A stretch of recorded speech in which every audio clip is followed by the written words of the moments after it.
আসসালামু আলাইকুম। আমি doctor Delwar Hossain, medicine, trauma এবং যৌনরোগ অভিজ্ঞ। চেম্বার করি আর রহমান ফার্মেসি, শ্রীপুর, গাজীপুর। অনেকে রয়েছেন আপনি গর্ভবতী হয়েছেন কিন্তু বুঝতে পারতেছেন না যে আপনি গর্ভবতী হয়েছেন কিনা। তো আজকে ভিডিওতে আমি কিছু লক্ষণের কথা বলবো। এই লক্ষণগুলো থাকলে পিরিয়ড মিস হওয়ার আগেই আপনি সহজেই বুঝতে পারেন যে আপনি গর্ভবতী হয়েছেন কিনা। আমরা চেম্বারে এমন রোগী পাই যে সে গর্ভবতী হয়েছে কিন্তু সে জানে না, যার ফলে তার শরীরে কোনো উপসর্গ দেখা দিলে বা শরীরে জ্বর হলে বা অন্য কোনো শরীরে ব্যথা হলে ব্যথানাশক ওষুধ খেয়ে বা গর্ভ অবস্থায় যে ওষুধগুলো সেবন করা যায় না, এই ওষুধগুলো সেবন করার কারণে অনেকের গর্ভপাত হয়ে যায়, এমনকি অতিরিক্ত রক্তক্ষরণে অনেকে মারাও যায়। সেজন্য আপনি গর্ভবতী হয়েছেন কিনা সেটা ভালোভাবে নিশ্চিত হয়ে তারপর ওষুধ সেবন করবেন।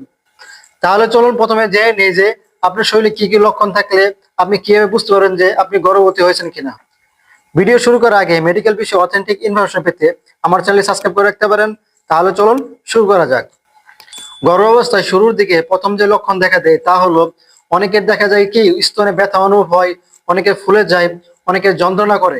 এটা কারণ হলো মহিলাদের যে প্রজেস্টেরন হরমোন রয়েছে সেটা আধিক্যের কারণে অনেকের এই সমস্যাগুলো বা এই লক্ষণগুলো দেখা দেয়। গর্ভাবস্থায় শুরুর দিকে দ্বিতীয় যে লক্ষণ দেখা দেয় তা হলো আপনার গর্ভাবস্থায় কিন্তু আপনার বমি বমি ভাব হবে।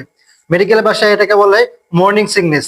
শতকরা ৮০% নারীদের পিরিয়ড মিস করার আগেই আপনার এই সমস্যাগুলো দেখা দেয়। এই বমি বমি ভাবটা বা বমি হওয়াটা শুধু সকাল হবে এমনটা নয়, দিনের যে কোনো সময় হতে পারে। গর্ভাবস্থায় শুরুর দিকে আপনার তৃতীয় যে লক্ষণটা দেখা যায় তা হলো আপনার মাসিকের মতো কিন্তু আপনার শরীর থেকে রক্তপাত হতে পারে। এটাকে মেডিকেল ভাষায় বলা হয় ইমপ্লান্টেশন ব্লিডিং। তাহলে আপনি কিভাবে বুঝবেন যে আপনার এটা কি মাসিকের রক্ত নাকি আপনি গর্ভবতী হয়েছেন সেই কারণে রক্ত হচ্ছে?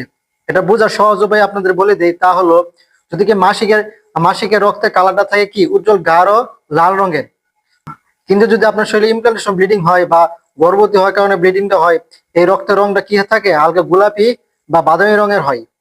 সুতরাং আপনি এই বিষয়টা দেখে আপনি সহজেই নির্ধারণ করতে পারবেন যে আপনি গর্ভবতী হয়েছেন কিনা। তাছাড়া গর্ভবতী শুরুর দিকে আপনার প্রচুর মুড সুইং থাকে। অধিকাংশ মেয়েদের মুড সুইং থাকে, যার ফলে আপনার দেখে যে অল্পতে আপনার খারাপ লাগবে, অল্পতে আপনার রাগ উঠে যাবে অথবা ভীষণ বা বিরক্ত হওয়া, যা স্বাভাবিক। তাছাড়া গর্ভাবস্থায় শুরুর দিকে কিন্তু আপনার অনেকের তলপেটে ব্যথা থাকে। এটাকে অনেকে মনে করে যে মাসিকের জন্য হালকা ব্যথা হচ্ছে, কিন্তু এটা অনেক সময় হয় গর্ভবতী হওয়ার জন্য। সুতরাং আপনার যদি গর্ভবতী হওয়ার কারণে যদি আপনার তলপেটে ব্যথা হয়, সেই কারণে যদি আপনি ব্যথানাশক ওষুধ খান বা অন্য কোনো মেডিসিন খান, তাহলে কিন্তু আপনার বড় ধরনের বিপদ হতে পারে। আপনার বাচ্চা গর্ভপাত হতে পারে, এমনকি আপনার প্রচুর শরীর থেকে রক্তক্ষরণ হতে পারে। সেজন্য গর্ভবতী হয়েছেন কিনা সেটা নিশ্চিত হয়ে তারপর ব্যথানাশক ওষুধ খাবেন। চেম্বারে কিন্তু এই সমস্যাটা আমি প্রায়ই পাই যে অনেকেই রয়েছেন যে আপনি মাসিকের ব্যথা মনে করে অনেকেই ব্যথানাশক ট্যাবলেট খেয়ে গর্ভপাত হয়ে যায়। সুতরাং খুব সাবধান। তাছাড়া গর্ভবতী হওয়ার শুরুর দিকে অনেকে প্রস্রাবের চাপ বেশি থাকে, বিশেষ করে রাতে কিন্তু আপনার বারবার প্রস্রাব হয়। এই 5টি লক্ষণ যদি আপনার শরীরে থাকে তাহলে কিন্তু আপনার গর্ভবতী হওয়ার সম্ভাবনা বেড়ে যায়। সেজন্য আপনি নিশ্চিত হয়ে তারপর আপনি ওষুধ গ্রহণ করবেন। তো মেডিকেল বিষয়ে অথেন্টিক ইনফরমেশন পেতে আমার চ্যানেল